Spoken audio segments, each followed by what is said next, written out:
Hey everybody, I just want to make this video to discuss Fisker, and I want to share some of my opinions. I'm not a financial advisor, I'm just a fool with an opinion. What we're having right now is a conversation, and I just wanted to share some of my opinions and thoughts and better understand this company because I just started looking at it this week. It became interesting to me because of a few things that I'll go over throughout this video. I'm going to be taking my time throughout this to share my opinions. Please do research.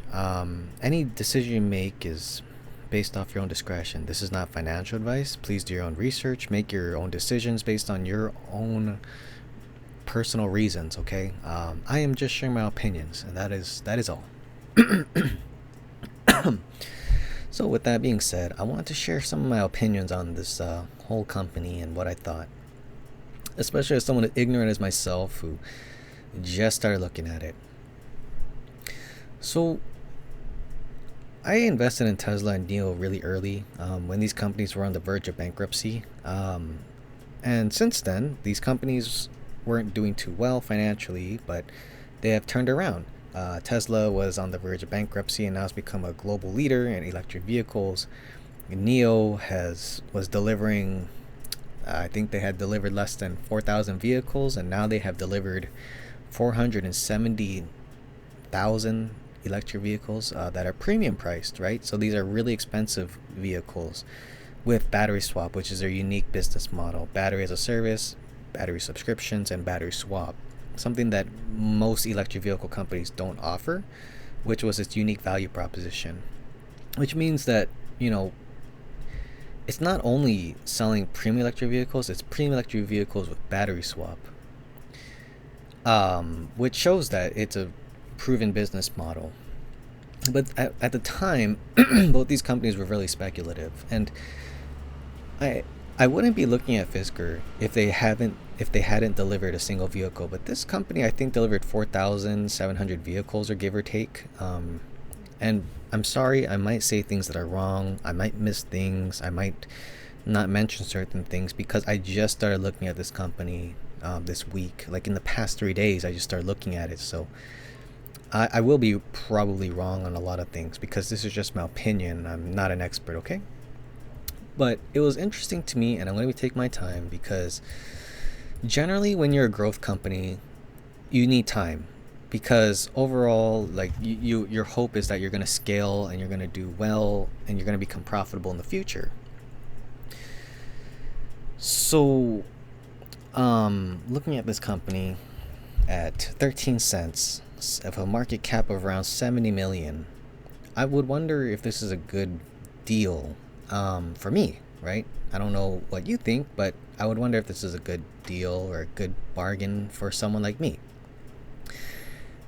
Despite the S&P 500 and other larger indexes performing well in America, it doesn't represent like the global economy or the global financial system or the global health of our global society. Like, just because your S&P 500 is doing well and being carried by the Magnificent Seven and Nvidia doesn't mean like every other stock, like 2,000 plus stocks in the NYSE, are doing good. It just means that a few are holding it all up. So in the past 10 years or so, interest rates have been relatively low, which has allowed for companies to grow and expand along with other things as well. So my whole point with Fisker is that, do I think this company is going to do okay over time, and what do they need? Well, as a growth company, if we follow like target projections and forecasts by analysts, I guess over time they should be profitable if they do well.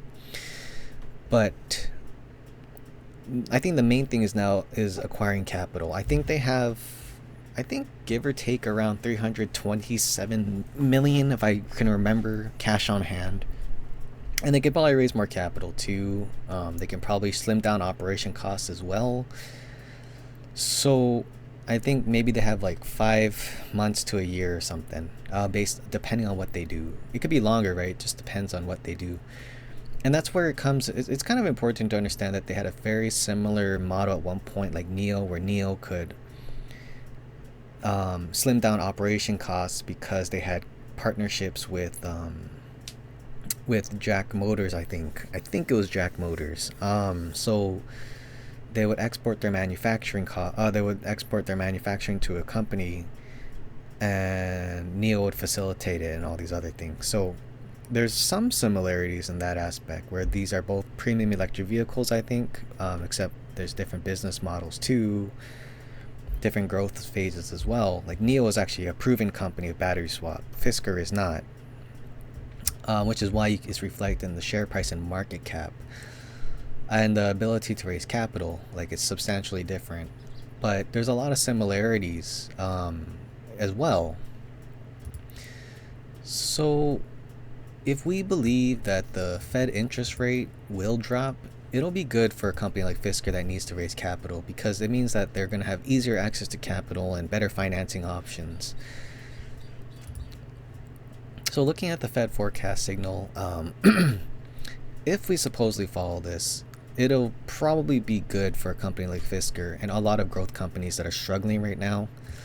I mean, if you look at the growth companies, they're just not doing that well, and it's because the interest rates have risen, despite despite some officials saying that inflation was transitory, or speculations about interest rates remaining low didn't happen. So, yeah, just my opinion. Remember, just my opinion. That's all I'm doing. But if we do cut interest rates, if the Fed does cut interest rates over time, this could be really good for a company like Fisker or any growth company looking to finance itself through hard times as it gains profitability, or it heads towards profitability. But I believe that this company has produced around 10,000 vehicles, has currently delivered around 4,700 vehicles, and I think as of this month in February or last month, they've already delivered 1,000 or 2,000 or something. So it shows that there is something going on with this company. Like it's not a company that has delivered nothing. It actually has somewhat of a proven business model in some aspect, but it is somewhat of a speculation. Okay. So, yes, something important to consider is that, yes, a growth company just needs time if it has a decent business model. Do we need electric vehicles? Yeah. Do we have goals by the international community to set to reduce carbon emissions and transition towards electric vehicles? Yes. So, with that being said, it's like, do you think this company will be okay in the past 3 years if it had unlimited capital? Maybe. Or maybe not. But if it does, and if it could do well, then as long as it can obtain capital and financing, then it should maybe be okay. So with the interest rates possibly going lower, I think that is something interesting to think about if this company just needs more time. So I was looking at this. I did a quick glance over this. So it looks like Fisker is negotiating with a larger automaker. But based on my opinions, it doesn't necessarily have to be from America. And I was watching this Fisker interview. Like, he said that it wasn't from China, but then the original company that bought out Fisker the first time for around 150 million or so was a Chinese company. It was a Chinese company, I believe, that's currently based in the United States that owns Karma. But it's a large Chinese company too, which has a revenue of over 20 billion, I believe, or 16 billion. I would have to look at it more, but yeah, it was a large company. It bought the battery manufacturer for the original Fisker company, and it also bought the assets that Fisker had in an auction, and it outbidded the other competitors when this person's original company had gone went auction off his company. It outbidded other companies too, so that is something interesting. But yeah, in this interview I saw, said he's trying to find another OEM. He said that it wasn't from China, but he said it was from the United States. However, that would go against Nissan because Nissan is a Japanese company. So I don't think that Henrik Fisker is necessarily open to, or is not open to doing business with a company from China or Japan or outside of the United States. Like, people think that it has to be in Japan or United States, but I think it could be from China too. And it really doesn't matter if it's from China or not. And I think this is important to consider because there are speculations that it's going to, based on this interview, from what I've seen online, that there's speculation that it has to be a company from the United States because that's what Henrik said. But when you're a company on the verge of bankruptcy or you need capital, you don't. I don't think you should really care where it's from. And this person has shown that he's willing to work with Chinese. They just expanded in China, in Shanghai, in 2023 in December, and also, look, again, Nissan is a Japanese company. Okay, so this person is not opposed to working with companies outside of America. Now, to me, I think Fisker's just gonna look for the best deal that it can get. So why limit yourself to the United States? No, they should find financing or partnerships from anywhere, and that's all it should really focus on. So to me, it doesn't really matter if it's China or not, and who cares, right? It's like I don't care personally, you know. Hey, they might learn a lot from China, you know. So it'd probably be a good thing if they can find financing from China. And actually, I think that the best, in my humble opinion, I think that Fisker should try to look for a partner in China because they could really slim down costs of operation. There's China owns all the supply chains for batteries and electric vehicle manufacturing, the tech, the workers, the laborers. So, you know, it might be worthwhile trying to find some sort of strategic partnership with China. You know, if you partner with Nissan, I don't really see what the prospects are. There's some, right? But if you're just looking for like a cash infusion, if you're just looking for a way to coast by, then it's like I could see Nissan, I could see some traditional US automakers being okay, but I do personally feel like if Fisker were to partner with a Chinese automaker or a Chinese electric vehicle company or a Chinese manufacturer, there's just so much more to gain from doing that I would have to wonder if Fisker could make it worthwhile for a Chinese company, because China doesn't really need the United States electric vehicle market, but the United States actually does need China because of the, you know, the largest battery manufacturers, the EV supply chain, rare earth minerals. These things all generally are controlled by China. So I gotta be honest, like, I think Fisker should, my opinion, maybe should try to partner with a Chinese vehicle company or the Chinese company. And you know, there might be people who are like, "Oh no, that's bad." But you know what? Everything we have is made in China, and we depend on China for so much things that I really don't care what you think. Like, it doesn't really matter. We should just do what's best for the company. And you would do the same thing too, dude. You would do the same thing too, right? So I don't care if you have like xenophobic views or if you don't like China. Like you probably use everything from China, and you probably rely on China. And if you're a CEO, you would do the exact same thing. Besides, it might be in the best.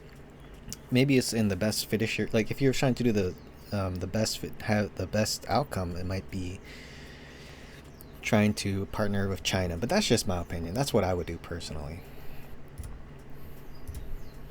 Great economically for us, and it brings And you our know, companies back because looking at this video from Trump, he clearly wants to bring Chinese electric vehicle companies over to somewhat mimic what Honda and Toyota did in the 70s and 80s, when they were just Japanese companies were just out competing American automakers. So instead, you know, there was kind of like trade tariffs. It was in a like a certain, it was a little different where they had like only a certain amount of Japanese vehicles to come over. But yeah, we had the way we treat China today is how we treated Japan in the 70s and 80s. So you were probably going to see some, you know, a push for Chinese electric vehicle manufacturers and companies come to America in a similar way, which could be beneficial for our country as well, actually.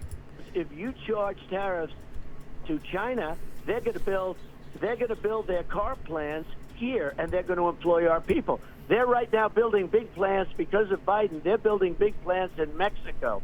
So they build a big China plant in Mexico. Then they sell it across the border with very little tax. It's ridiculous. We want them to build their plants in the United States.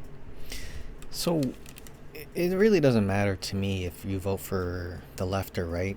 These are probably general consensus shared amongst the United States government. This is probably a bipartisan thing.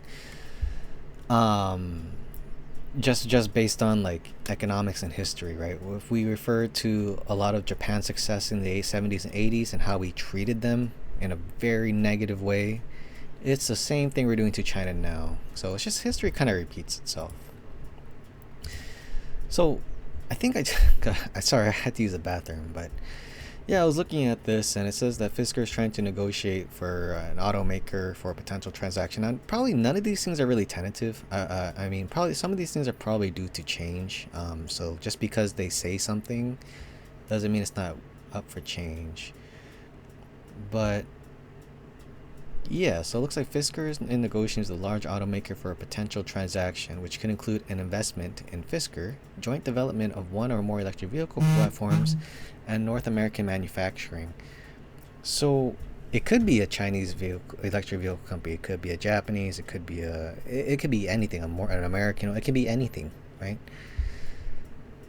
But I don't think this person is restricting himself. I think he's just trying to find the best option available. And I personally think that partnering with a Chinese manufacturer is probably for the best, and they could probably work something out too over time. So yeah, looking at this company, I think they had maybe around 5 months or a year's worth of runway. It depends on how you look at it and whether they can like reduce their operation expenses, especially as they try to slim down cost of operations. Now I think it's just like NIO, they can increase production or decrease production depending on like the order demand or things like that. So yeah, I mean, we can have projected operation costs, but maybe these things can be reduced as well because of its position. Now NIO just acquired the Jack Motors, the Jack factories, I believe. So it's good in a sense where you're going to receive more of your the profits. Every vehicle you manufacture, you're going to receive more of its profits, but you're also going to receive more of its loss as well if there's no demand. But with the current business model that Fisker has, I think because they have their operations, a lot of their manufacturing done from a different company, then they can definitely reduce their operation costs, and maybe they have contracts, special contracts, and the manufacturer themselves probably want to keep Fisker as a customer as well. So maybe there'll be deals like, oh, okay, we can reduce the operation costs, or we can reduce like the contract costs temporarily until you figure something out. So yeah, projected operation costs could probably or maybe go down over time, and then increase as well in response to the demand. So if the Fed lowers interest rates and there's somewhat of a demand for these vehicles that clearly has been shown, then perhaps maybe production can ramp up once the economy picks up and the interest rates become lower, and there's just better prospects for the company to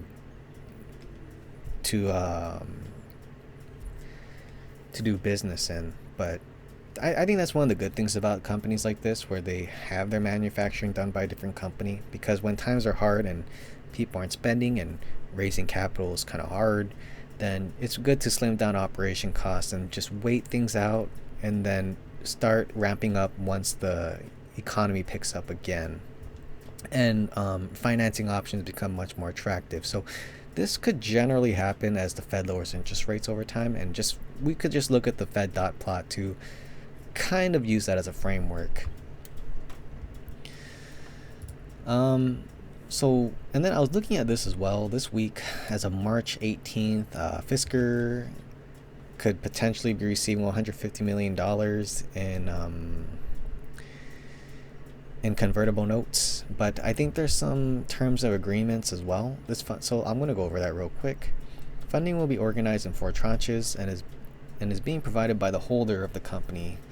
It's 2025 dated convertible notes. Oh, okay. So they delivered 1,300 vehicles as of March 18th, I think. That's not bad. I mean, it's not great, but it's not bad either. Um, the company's revenues they're not that great, but they're not that bad either. I mean, I guess someone thinks that it's worthwhile placing bets. I mean, not bets, but it's worthwhile entertaining this. I'd have to look at the convertible notes and the deal much more than just this, but yeah, it shows that there's something that someone sees some sort of value in this. I mean, you could also loan to own, right? But maybe not as well, right? There's a lot of growth companies that are kind of tight on cash that have been receiving very tight lending like this, where it's like, oh, I don't know, it's not the best deal. It's not like back in 2020, you know?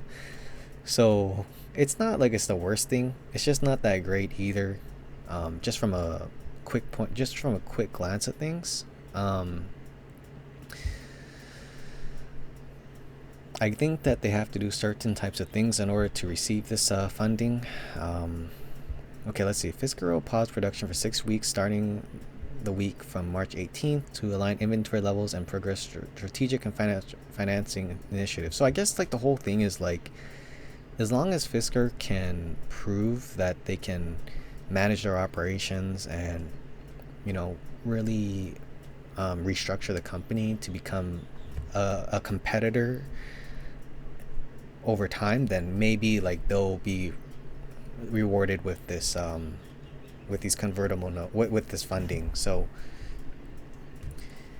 it's like if you can prove that you're worthwhile, then I will give you the funding. If not, then I'm not gonna do it. So I think that this is overall good, because if no one believed in them, if no lender did, then this would never have happened. Of course, like the conditions have to be met, but it's not bad either. So I think this is a good sign.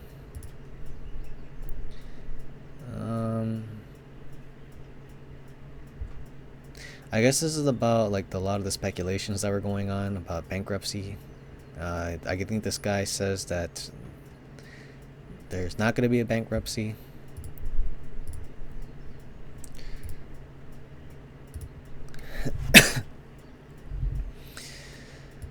But yeah, I think just from a quick glance, and I don't know if they have other like convertible notes that I'm not aware of or other fees, but just from a quick glance, when I consider its debts, liabilities, and current cash, and its potential future prospects, these types of things, based on the available information on investor relations, just my opinion, nothing to be taken seriously. It's like this company isn't necessarily hopeless, but it's kind of not that great either.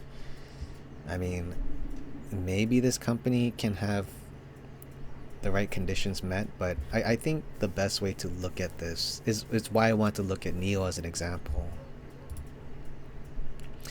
I mean, NIO has delivered 470,000 premium electric vehicles, so it's like, but NIO could have never have had the opportunity to deliver 470,000 electric vehicles if it couldn't obtain capital and financing from bonds or from the government itself, or the Anhui province. Not Anhui. Was it Anhui?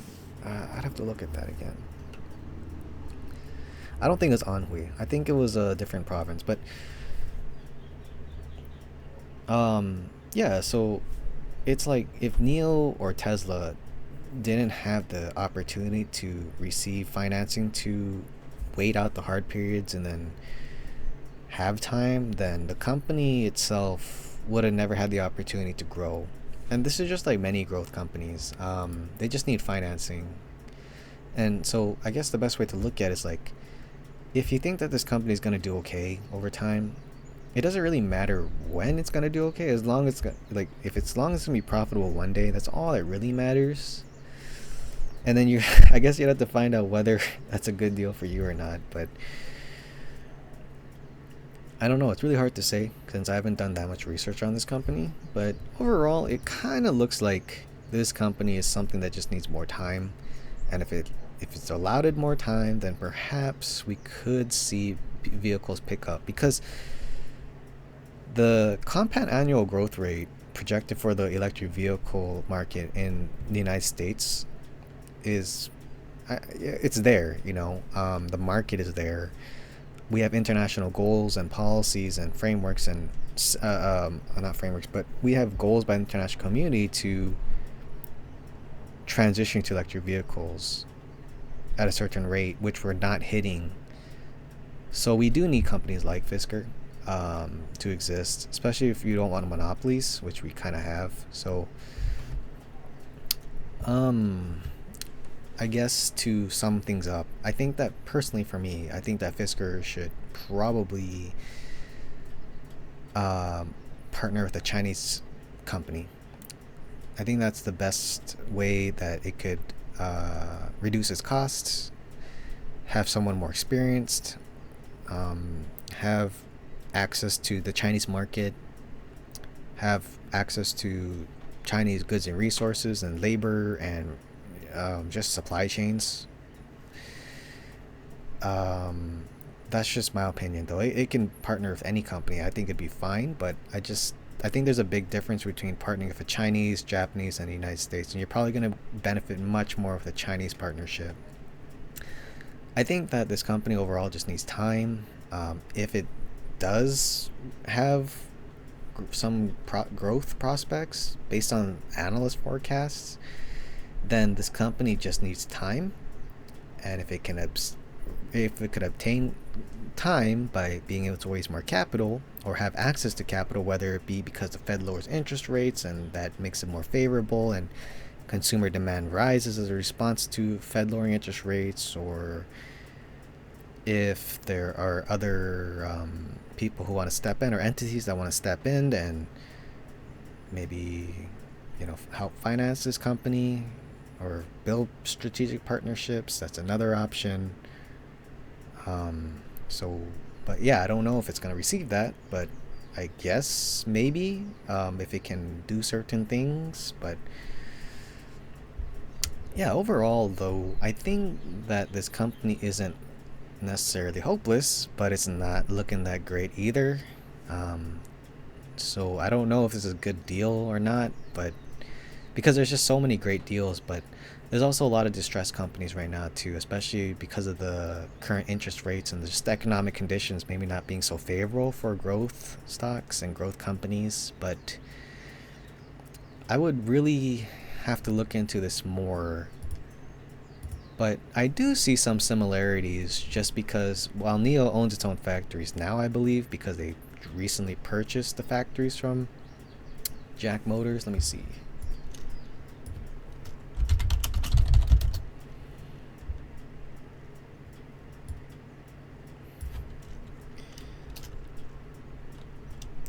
Yeah. Yeah, so NIO did buy the assets from the plant for $442 million, but yeah, at that time before this, it was kind of like NIO was kind of like Fisker in a sense, where they would have a lot of their manufacturing done through a strategic partnership through Jack Motors, and you could compare this to whatever company Fisker is doing that with right now, and it's good sometimes if you need to reduce your operation costs and things aren't looking so good and there's not much certainty. But when demand is around and things are doing well, then you want to own the means of production to realize more profits from your operations. So I think right now with this current stage of development that Fisker's in, it reminds you a lot of NIO, maybe back in 2018, 2019. Kind of reminds me of NIO a lot. But because of that, I do think that Fisker should partner with a Chinese electric vehicle company or a Chinese company in general, because I just feel like it would benefit way more, based on the position that it's in. I mean, it could benefit a lot from an American company too, but or a Japanese one. But it's like, was Nissan really doing that well? I was doing all right, but it's like, to me, I really do think that Fisker should partnership with a Chinese company. Like, it would just benefit way more. It's just my opinion though. Um, but yeah, I do see a lot of similarities. So I just think that if you believe in this company and you see that you think that it's gonna increase its delivery, you think it's gonna be profitable, you think it's gonna be relevant, you think it's gonna be a viable company that will be profitable one day, and all it needs is cash now to wait out the hard periods before things pick up, then yeah, it's an interesting thing to consider. Um, and I just look at Neo because Neo is an example of that. I look at Tesla because Tesla is an example of these two companies that were on the verge of bankruptcy and they just needed time. I'm gonna have to do much more research on this company. I just think it was really interesting because there were some correlations, right? Like if this was a turnaround play or not. This is different from other companies. I mean, it actually delivers vehicles. It's not delivering vehicles. It actually is. I wouldn't look at it if it was like a Nikola. I wouldn't look at it. I don't look at Nikola, and I don't look at a lot of American startups. But yeah, it actually has proven that there are people willing to buy it. So maybe as the negative news dies down and there is a partnership of some sort, or maybe there's some time will go by, maybe the sentiment around this company will be more positive, and maybe in 6 months to a year or something, like the sentiment around this company more positive, it'll prove that maybe it's still around and that buyers don't have to worry, and maybe things will turn around, because it's like a lot of the same concerns that you see now were very similar of Tesla and Neo at a certain time, which is just generally what's going to happen when you're buying a high ticket item that could go bankrupt. So yeah, with that being said, I am definitely going to do more research, but I would look more into like Neo and Tesla and see what their turnaround play was and how things were really comparable and really different, and go from there. But I would have to look at this company much more and see if there's actually some like future prospects that I'm not really seeing at a surface level. But yeah, I do think that they should, partner with a Chinese company. I really do.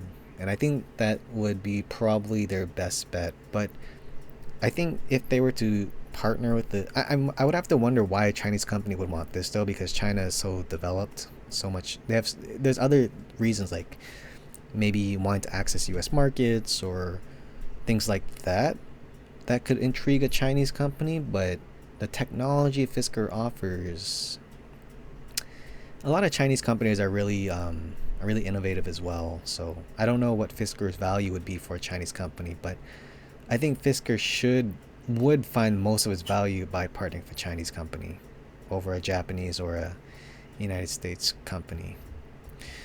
So yeah, kind of rambled on there. It's just my opinion. Maybe I'll make another video if I do more research. Okay. Just my opinion. Please do your research. Thank you very much, and I hope you all have a great day.